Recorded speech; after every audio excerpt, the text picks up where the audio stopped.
Hi friends, எல்லாரும் எப்படி இருக்கீங்க? நான் உங்கள் மூனாய் கான்வாலா. இன்னைக்கு வந்து இயக்குனர் ராம் அவருடைய இயக்கிய பறந்து போ அப்படின்ற படத்தை பற்றி தான் நம்ம பார்க்க போகிறோம். இந்த பறந்து போ முன்னாடி அந்த கதையை பற்றி பேசுறதுக்கு முன்னாடி எனக்கு ஒரு நடந்த சம்பவத்தை நான் பேசிட்டு போகலான்ட்டு இருக்கேன். இந்த பறந்து போ படத்துக்கு வந்து நான் 4ஆம் தேதி டிக்கெட் புக் பண்ணியிருக்கேன் போல இருக்கு. ஆனால் நான் ஏதோ ஒரு ஞாபகத்தில் 5ஆம் தேதி தான் படம் போய் பார்க்கணும்னு நினச்சிட்டு 5ஆம் தேதிக்கு போய் பார்த்தா, சார் இது உங்கள் டிக்கெட் நேற்று, ஏன் இன்னைக்கு வந்தீங்கன்றாங்க. ஓஹோ, மறந்து போ அப்படின்ற மாதிரி நான் மறுபடியும் வந்துட்டேன். சரி பார்க்கலாம் தான், 4 நாள் தள்ளி போயிடுச்சு. சரி வேற ஏதாச்சும் படத்தை பற்றி பேசலாம் அப்படின்னா, ஊர்லேருந்து எங்கள் சித்தி பையன் எனக்கு ஃபோன் பண்ணுறான் பாரதின்ட்டு. ஆனால் நானே மூட் அவுட் ஆகிட்டு பறந்து போ படம் பார்த்தேன். படம் என்ன நல்லா தானே இருக்குது, ரிலாக்ஸாக தான் இருக்குதுண்ணா, நீங்கள் படத்தை போய் பாருங்கண்ணா. சரி உடனே இன்னொரு மச்சான் கோபி இருக்காரு.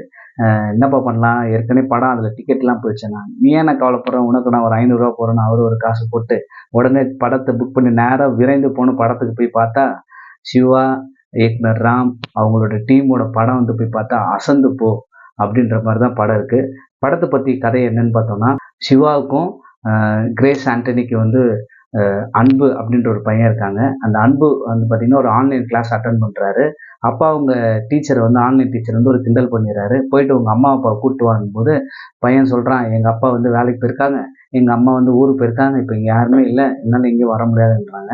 சரி உடனே என்ன ஆகுது, அது அந்த பையனோட அந்த விளையாட்டு தனம் இதெல்லாம் வந்து சூப்பராக போயிட்டு இருக்கும்போது சிவாவுக்கும் அவங்க பையனுக்கு வந்து சின்ன சின்ன குறும்புகளுக்கு வந்து பையன் அப்பா வந்து என்ன பண்ணுறான், என்னை வெளியில் கூப்பிட்டு போ, பைக் ரைடு கூப்பிட்டு போன்றான். பையனோட தொல்லை தாங்க முடியாமல் சிவாவும் பைக்கில் கூப்பிட்டு போகும்போது அவர் பைக் லோன் வாங்கின அந்த இஎம்ஐ கலெக்ஷன் ஏஜென்ட் வந்து சிவாவை பார்க்க போய் அவர்கிட்ட வந்து தப்பிச்சுட்டு அவர் பண்ணுற ரோட் ட்ரிப்பு தான் படத்தோட கதை. அந்த பயணத்தில் என்னென்ன சுவாரஸ்யம் இருந்தது அப்படின்றதான் படத்தோட மீதி கதை.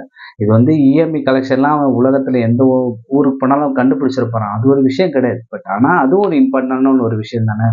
இந்த பயணத்தில் நம்ம சிவா அவர் பண்ணுற அந்த அப்பாவும் பையனுக்குள்ள ஒரு அந்நியம், அதே மாதிரி அம்மா வெளியூரில் இருந்தாங்கன்னா பையனை எப்படி வளர்க்கணுன்ற ஒரு சுவாரஸ்யம், அதே மாதிரி அப்பாவோட ஃப்ளாஷ்பேக்கு, இப்போ பையனோட இன்னும் ட்ரெண்டான மூமெண்ட்லாம் படத்தில் சூப்பராகவே அமைஞ்சிருக்குன்னு சொன்னால், அதெல்லாம் பார்த்தீங்கன்னா சிவா அஞ்சலியோட அந்த க்ரஷ் அந்த ஸ்டோரி. சிவா அவங்க அப்பா வந்து சின்ன வயசில் வந்து ஒரு டிஷர்ட் ஒன்று வாங்கி கொடுத்துருப்பாரு. பட் அதோட கனெக்டிவிட்டின்னு பார்த்தீங்கன்னா பையன் வந்து ஃபுட்பால் போய் ஆடுறான். இது மாதிரி நிறைய படத்தோட சுவாரஸ்யங்கள்லாம் நிறையவே சொல்லலாம்.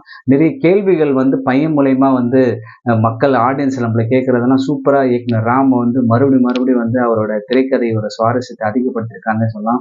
படத்தில் நிறைய ப்ளஸ் பாயிண்ட்ஸ்லாம் பார்த்தீங்கன்னா கேஸ்டிங் வந்து சிவா வந்து நார்மலாக பேசினாவே அது காமெடியாக நமக்கு தெரியுது. அதே மாதிரி கிரேஸ் ஆண்டனி அவங்க வந்து ஊரில் இருந்துட்டு அந்த அவங்க ஒரு ஆளே ஒரு ஃபோன்லேயே வந்து சூப்பரான ஒரு எக்ஸ்பிரஷன், அப்புறம் தாய் பாசம் அதெல்லாம் சூப்பராக காமிச்சிருக்காங்க. அதே மாதிரி செகண்ட் ஹாஃபில் அவங்களோட பங்களிப்பு வந்து பார்த்திங்கன்னா பயங்கர சுவாரஸ்யமாக இருக்குது.